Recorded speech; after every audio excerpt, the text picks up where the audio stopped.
Bonjour, est-ce que tu vas bien aujourd'hui? J'espère que tu te sens bien et heureux. J'espère aussi que ton français s'améliore chaque jour et qu'avec le temps, tu deviendras fluent en français. Je suis ici pour t'aider à atteindre cet objectif. Abonne-toi à ma chaîne, cela t'aidera beaucoup dans ton chemin pour devenir fluent en français. Bien parler français est quelque chose que beaucoup de gens veulent. Quand j'étais étudiant, comme toi, je voulais aussi mieux parler français. J'étais timide et je faisais beaucoup d'erreurs. Un jour, un professeur m'a dit « Tu peux t'améliorer en français si tu pratiques tous les jours. » Ce conseil a tout changé pour moi. Si tu veux t'améliorer, tu dois travailler. Devenir bon en français prend du temps. C'est comme faire pousser une plante. Tu mets la graine dans la terre, tu l'arroses et tu lui donnes du soleil tous les jours. Tu t'en occupes et avec le temps, la plante grandit, devient grande et forte. C'est pareil pour apprendre le français. Un jour, une étudiante est venue me voir, l'air triste. Elle m'a dit « Professeur, je veux vraiment bien parler français, mais j'oublie toujours les mots. » Je lui ai fait un sourire rassurant et j'ai dit « Ne t'inquiète pas, être fluent ne veut pas dire se souvenir de chaque mot. C'est plus une question de pratique régulière. » Elle m'a regardée avec un nouvel espoir dans les yeux. « Mais où puis-je pratiquer ?» m'a-t-elle demandé. Je lui ai dit « Tu peux pratiquer partout autour de toi. Parle avec tes amis, écoute des histoires et chante des chansons. Tu peux pratiquer tout le temps. » Quand j'étais à l'école, j'adorais les histoires. Je les écoutais chaque soir. Mon professeur nous lisait des histoires et je répétais les mots. Au début, j'étais lent, mais avec le temps, je suis devenu plus rapide. J'ai appris de nouveaux mots et je me suis senti plus confiant. Une autre étudiante m'a demandé « Professeur, parler vite est-il la seule façon d'être fluent ?»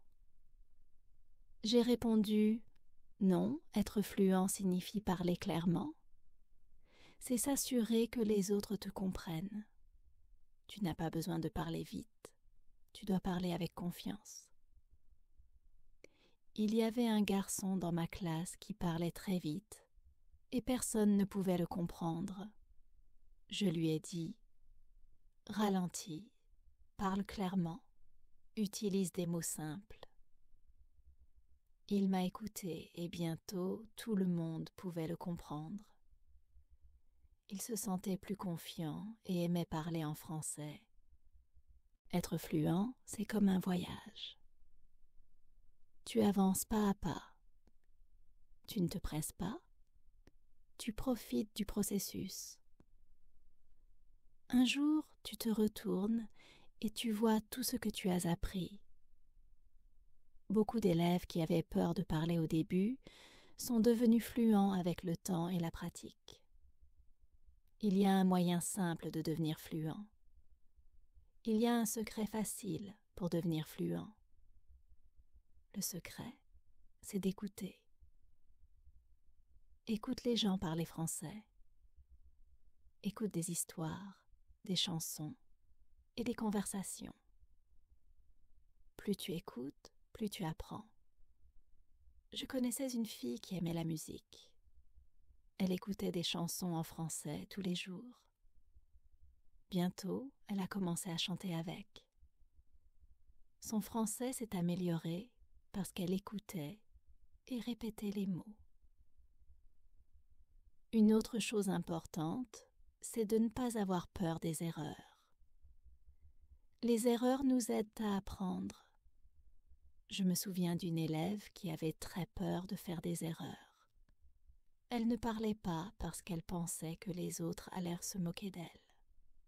Je lui ai dit « Ne t'inquiète pas pour les erreurs. Chaque erreur t'apprend quelque chose. » Un jour, elle a décidé de parler en classe. Elle a fait beaucoup d'erreurs, mais elle ne s'est pas arrêtée. Elle a continué à parler. Après un certain temps, elle s'est améliorée. Elle m'a dit « Professeur, je n'ai plus peur. » C'est à ce moment-là qu'elle a commencé à devenir fluente. Être fluide, c'est aussi penser en français. Quand tu penses en français, tu parles plus naturellement. Un jour, j'avais un élève qui traduisait toujours de sa langue vers le français. Cela le rendait lent et confus. Je lui ai dit « Essaie de penser en français. Même quand tu es seul, pense en français. » Il a pratiqué cela et petit à petit, il est devenu fluent. J'avais aussi un élève qui aimait beaucoup parler. Il aimait parler de tout, mais il avait un problème. Il commençait une phrase en français, mais ensuite, il passait à sa langue. Je lui ai dit « Essaie de rester en français. Même si tu ne connais pas un mot, explique-le en français. » Cela l'a aidé à se concentrer, et bientôt, il ne parlait qu'en français. Une autre façon de devenir fluent, c'est en lisant. Quand tu lis, tu vois comment les phrases sont construites et tu apprends de nouveaux mots. Quand j'apprenais le français, je lisais des livres simples. Chaque fois que je trouvais un nouveau mot, je l'écrivais. Ensuite, je faisais des phrases avec.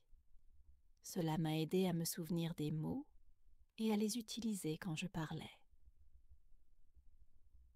Un jour, une élève m'a apporté un livre. Elle m'a dit « Professeur, j'ai lu ce livre, mais je n'ai pas tout compris. » Je lui ai répondu « Ce n'est pas grave.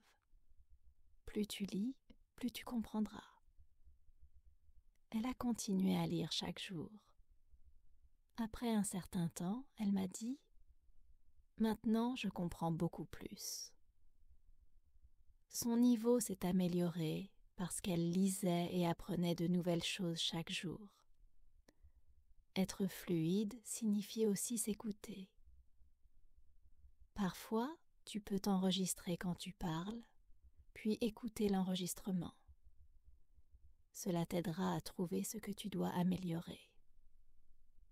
J'avais une élève qui faisait cela tous les jours. Elle lisait une histoire et enregistrait sa voix. Ensuite, elle l'écoutait et trouvait des façons de s'améliorer. Cela l'a rendue plus consciente de sa façon de parler. Et bientôt, elle est devenue fluente. Une autre bonne façon de pratiquer, c'est avec un ami. J'avais 2 élèves qui étaient les meilleurs amis. Ils ont décidé de parler uniquement en français entre eux. Chaque jour, ils avaient des conversations en français. Quand l'un d'eux ne connaissait pas un mot, l'autre l'aidait. Avec le temps, ils sont tous les 2 devenus très fluents. Ils apprenaient l'un de l'autre et s'amusaient en le faisant. La fluidité vient aussi quand tu utilises le français dans des situations réelles. Par exemple, quand tu vas au marché, essaie de parler en français. Ou quand tu es avec des amis, utilise le français. Plus tu pratiques, mieux tu deviens. J'avais un élève qui travaillait dans un magasin. Il a décidé de parler uniquement en français avec ses clients. Au début, c'était difficile pour lui, mais après un certain temps, il est devenu confiant et fluent. Être fluide signifie aussi être curieux. Quand tu rencontres un nouveau mot, ne l'ignore pas. Cherche sa signification et essaie de l'utiliser dans ta prochaine conversation. Je me souviens d'un élève qui était toujours curieux d'apprendre. Chaque fois qu'il entendait un nouveau mot, il me demandait ce que cela signifiait. Puis il l'utilisait autant qu'il pouvait. Son vocabulaire et sa fluidité ont grandi grâce à sa curiosité. Avoir un objectif clair est aussi important. Demande-toi pourquoi tu veux être fluent en français. Avoir un objectif précis te rend plus motivé. J'avais une élève qui voulait visiter un pays francophone. Son objectif était clair, alors elle a pratiqué le français tous les jours pour être prête pour son voyage. Sa motivation l'a aidée à devenir fluente avant son départ. Profiter du processus est aussi la clé. La fluidité ne vient pas rapidement. Cela prend du temps et des efforts, mais si tu trouves du plaisir à apprendre, cela devient plus facile. Un jour, j'avais un élève qui aimait regarder des films en français. Il regardait un film chaque soir. Au début, il utilisait les sous-titres, mais bientôt il a arrêté de les utiliser. Il aimait les films, et cela l'a aidé à s'améliorer en français. La fluidité vient en répétant les choses. Plus tu dis quelque chose, mieux tu le fais. Je me souviens d'un élève qui aimait répéter des phrases. Quand il entendait quelque chose en classe, il le répétait encore et encore. Cela l'a aidé à se souvenir des phrases. Et bientôt, il les utilisait dans ses conversations quotidiennes. Parler à différentes personnes aide aussi à devenir fluent. Chacun a sa façon de parler. Quand tu parles à beaucoup de gens, tu apprends de nouvelles façons de t'exprimer. J'avais un élève qui était très timide. Il ne parlait qu'avec moi. Je lui ai dit d'essayer de parler avec les autres élèves. Au début, il avait peur, mais après un certain temps, il était plus détendu. Il a appris de nouvelles façons de parler et sa fluidité s'est améliorée. C'est aussi utile de parler de choses que tu aimes. Quand tu parles de quelque chose que tu adores, les mots viennent plus facilement. J'avais un élève qui aimait le football. Chaque jour, il me parlait de football. Comme il était enthousiaste, il parlait plus. Et cela l'a aidé à mieux parler. Être fluent signifie aussi comprendre que c'est normal de ne pas connaître tous les mots. Parfois, tu peux oublier ou ne pas connaître un mot, et c'est d'accord. Essaie de l'expliquer d'une autre façon. J'avais un élève qui voulait toujours connaître le mot exact pour tout. S'il ne connaissait pas un mot, il arrêtait de parler. Je lui ai dit, si tu ne connais pas le mot, décris-le. Cela l'a aidé à continuer à parler, même quand il ne connaissait pas tous les mots. Un jour, un élève m'a demandé « Professeur, combien de temps faut-il pour devenir fluent ?» J'ai répondu « Cela dépend de combien tu pratiques. Certaines personnes peuvent devenir fluentes en quelques mois, et pour d'autres, cela peut prendre plus de temps. La clé, c'est de ne jamais abandonner. » Cet élève a pratiqué tous les jours, et bientôt, il a vu ses progrès. Parfois, c'est utile de pratiquer devant un miroir. Quand tu te regardes parler dans le miroir, tu remarques comment tu bouges et montres tes émotions. J'avais une élève timide qui n'aimait pas parler devant les autres. Je lui ai suggéré de pratiquer devant un miroir. Cela l'a rendue plus sûre d'elle, et bientôt elle a commencé à parler plus facilement. Un autre élève m'a demandé « Professeur, que dois-je faire si j'oublie un mot en parlant ?» Je lui ai dit « Ne t'arrête pas, continue de parler. Parfois, le mot te reviendra plus tard, ou tu peux utiliser un autre mot. » Ce conseil l'a aidé à rester calme, même quand il oubliait quelque chose. Il est aussi important de se reposer. Parfois, ton cerveau a besoin d'une pause. Je connaissais une élève qui pratiquait tout le temps, mais elle est devenue fatiguée et frustrée. Je lui ai dit « Fais une pause, repose-toi et recommence demain. » Après s'être reposée, elle se sentait mieux et continuait à progresser en parlant. Être fluide, c'est aussi être créatif avec le français.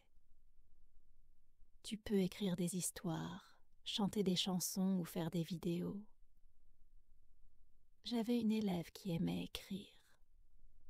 Elle écrivait des petites histoires en français chaque jour. Cela l'a aidée à apprendre de nouveaux mots et à mieux construire des phrases. Bientôt, elle a commencé à lire ses histoires à voix haute et ses compétences à l'oral se sont améliorées. Une autre excellente façon de s'améliorer est d'enseigner aux autres. Quand tu enseignes, tu comprends mieux. J'avais une élève qui était déjà très fluide, alors elle a décidé d'aider ses amis qui apprenaient encore. Elle leur a appris de nouveaux mots et a pratiqué avec eux. Cela a non seulement aidé ses amis, mais l'a rendue encore plus fluide. Avoir une routine peut aussi être utile. Essaie de fixer un moment précis chaque jour pour pratiquer le français. Un de mes élèves pratiquait 30 minutes chaque matin. C'était son habitude quotidienne et avec le temps, il est devenu plus fluent. Une routine te garde concentré et te permet de pratiquer régulièrement. Il est aussi important d'être gentil avec toi-même. La fluidité ne vient pas du jour au lendemain. J'avais un élève qui était très impatient. Il voulait parler couramment tout de suite. Quand il ne voyait pas de progrès, il se décourageait. Je lui ai dit « Sois patient. Tu t'améliores même si c'est lent. » Il m'a écouté et a continué à pratiquer.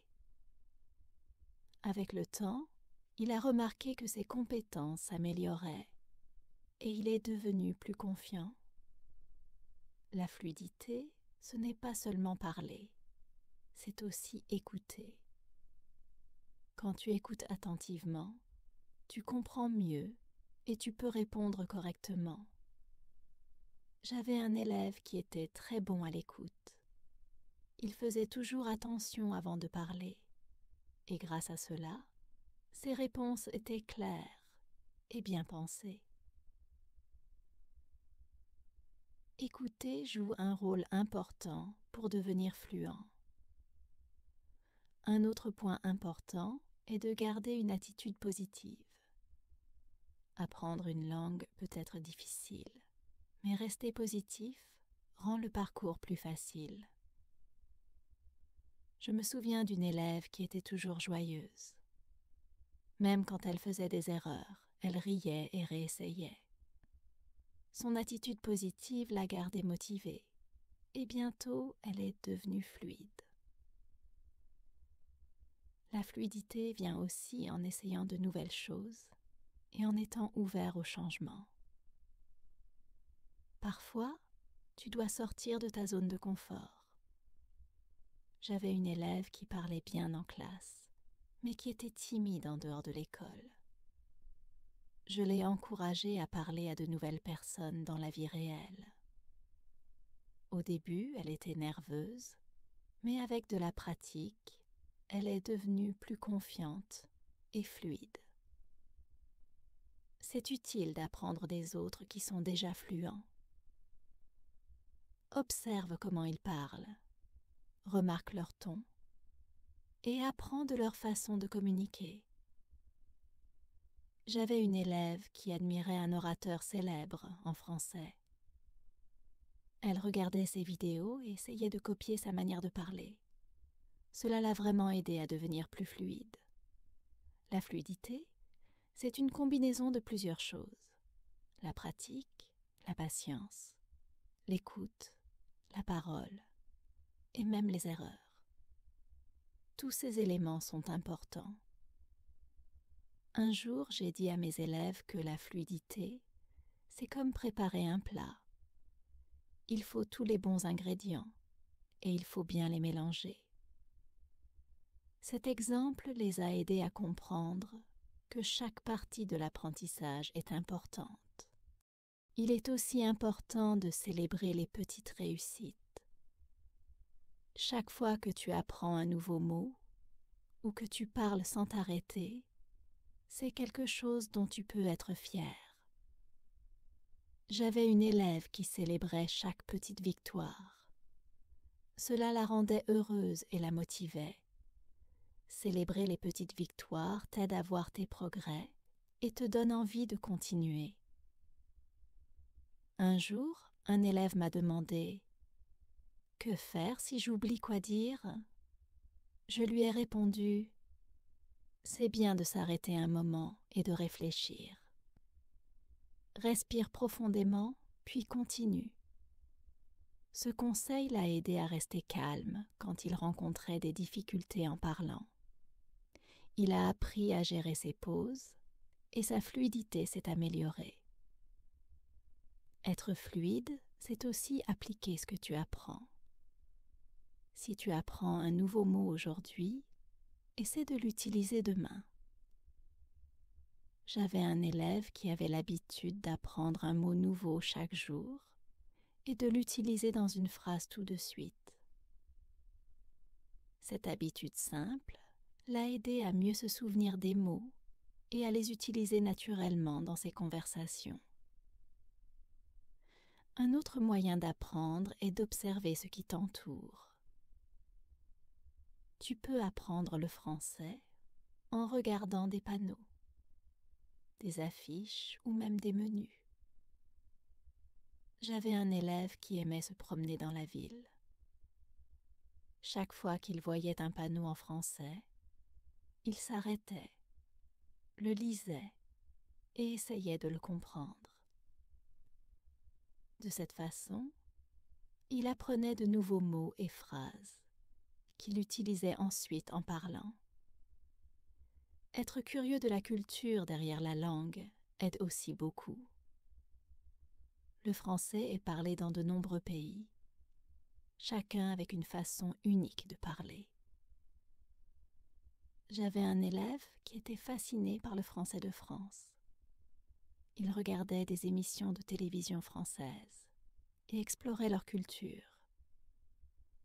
Cela l'a aidé à comprendre différents accents et manières de parler, et cela a amélioré sa fluidité. La fluidité, ce n'est pas seulement les mots, c'est aussi la manière dont tu t'exprimes. Le langage corporel joue un grand rôle dans la communication. Je me souviens d'un élève qui était très doué pour utiliser son corps pour s'exprimer. Même si ses phrases étaient simples, son langage corporel le rendait plus fluide. Cela lui permettait de mieux communiquer. C'est aussi une bonne idée de te lancer des défis de temps en temps. Essaie de parler d'un sujet que tu ne connais pas bien. Cela t'aide à apprendre de nouveaux mots et des idées. J'avais un élève qui aimait le sport, mais un jour, il a décidé de parler de la science. Au début, c'était difficile, mais avec le temps, il a appris de nouveaux mots et est devenu plus confiant pour discuter de différents sujets. La fluidité s'améliore aussi quand tu es calme. quand tu te sens détendu, tes mots sortent plus naturellement. Je me souviens d'un élève qui était très tendu quand il parlait. Je lui ai conseillé de respirer profondément avant de commencer. Cette technique simple l'a aidé à se détendre. Et bientôt, sa fluidité s'est améliorée. Poser des questions aide aussi beaucoup. Quand tu poses des questions, tu ouvres la porte aux conversations. Un de mes élèves était très doué pour cela. Il demandait souvent à ses camarades comment s'était passée leur journée, quels étaient leurs passe-temps, etc. En restant engagé dans les conversations, il est devenu plus fluide au fil du temps. Il est important de réfléchir à tes progrès aussi. Toutes les quelques semaines, prends un moment pour penser à combien tu as amélioré et célèbre ta progression.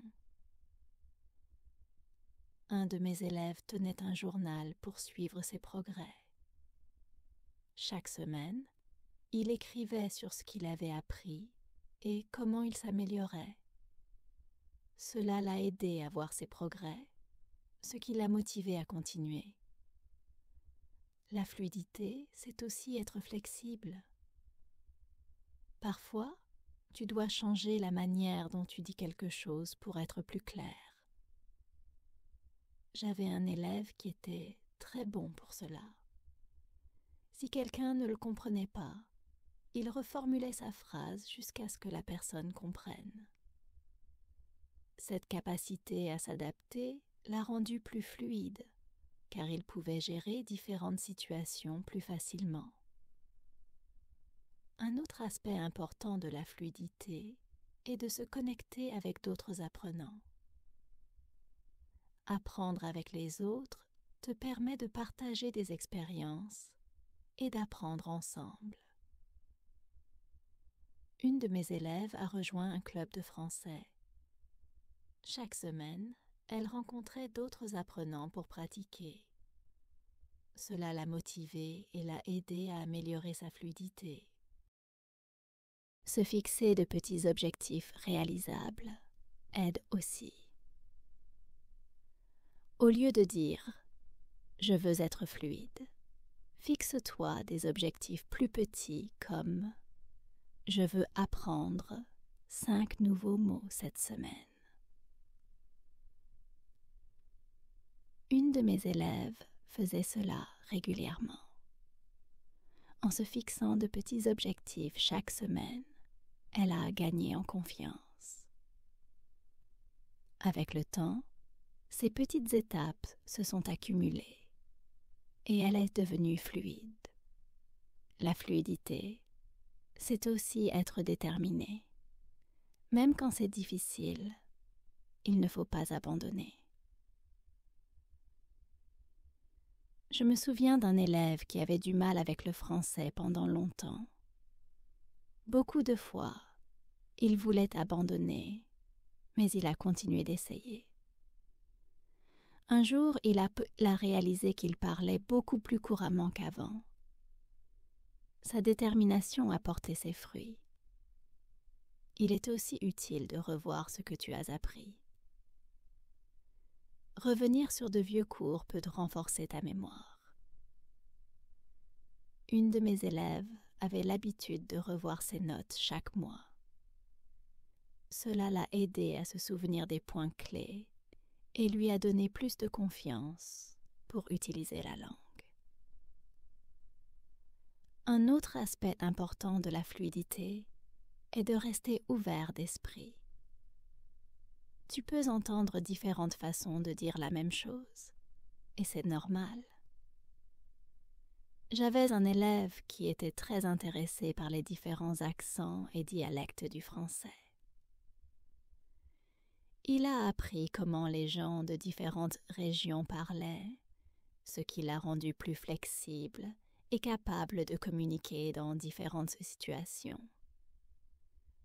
La fluidité grandit aussi quand tu prends plaisir à la langue. Trouve quelque chose que tu aimes en français, que ce soit un livre, un film ou une chanson. Une de mes élèves adorait la poésie française. Elle lisait des poèmes tous les jours, essayant de les comprendre. Cette passion l'a rendue plus enthousiaste à propos de la langue et a amélioré sa fluidité. Il est aussi important de demander des retours. Quand tu parles, demande à quelqu'un de te dire comment tu t'es débrouillé. J'avais un élève qui me demandait toujours des retours après chaque conversation. Cela l'a aidé à comprendre où il pouvait s'améliorer et à reconnaître ce qu'il faisait déjà bien. Le retour est un outil clé pour devenir plus fluide. Une autre façon efficace d'améliorer la fluidité est d'utiliser des cartes mémoire. Écris de nouveaux mots sur des cartes et révise-les régulièrement. Un de mes élèves créait des cartes mémoire pour chaque nouveau mot qu'il rencontrait. Il les révisait tous les jours, ce qui l'a aidé à se souvenir des mots et à les utiliser naturellement dans ses conversations. La fluidité implique aussi d'être à l'aise avec les pauses. Parfois, tu as besoin d'un moment pour réfléchir avant de parler, et c'est normal. J'avais un élève qui était nerveux à l'idée du silence. Il se sentait obligé de parler tout de suite. Je lui ai expliqué que c'était bien de prendre une pause et de rassembler ses idées. Cela l'a rendu plus à l'aise et son discours est devenu plus clair. Apprendre des phrases, pas seulement des mots, est une autre stratégie utile. Quand tu apprends des phrases, tu comprends comment les mots s'assemblent. J'avais une élève qui se concentrait sur l'apprentissage de phrases courantes, et cela rendait ses phrases plus naturelles et fluides. La fluidité, c'est aussi avoir une curiosité pour le monde qui t'entoure. Apprendre sur différentes cultures et idées te donne plus de sujets de conversation. J'avais un élève qui était passionné par l'histoire. Bien que le chemin vers la fluidité puisse être difficile, il est toujours gratifiant. Comme une rivière qui coule vers l'océan, tes efforts constants te rapprocheront de ton objectif. La fluidité, ce n'est pas seulement parler sans difficulté. C'est se connecter avec le monde et exprimer ton point de vue unique. Chaque nouveau mot que tu apprends et chaque phrase que tu dis construisent des ponts vers une meilleure compréhension et de nouvelles amitiés. Alors continue d'apprendre, continue de parler et laisse ta voix briller. Maintenant, je suis curieux. Qu'est-ce qui te motive à continuer ton voyage vers la fluidité? J'aimerais entendre tes pensées. Merci d'avoir regardé. Aime, partage et abonne-toi pour plus de vidéos.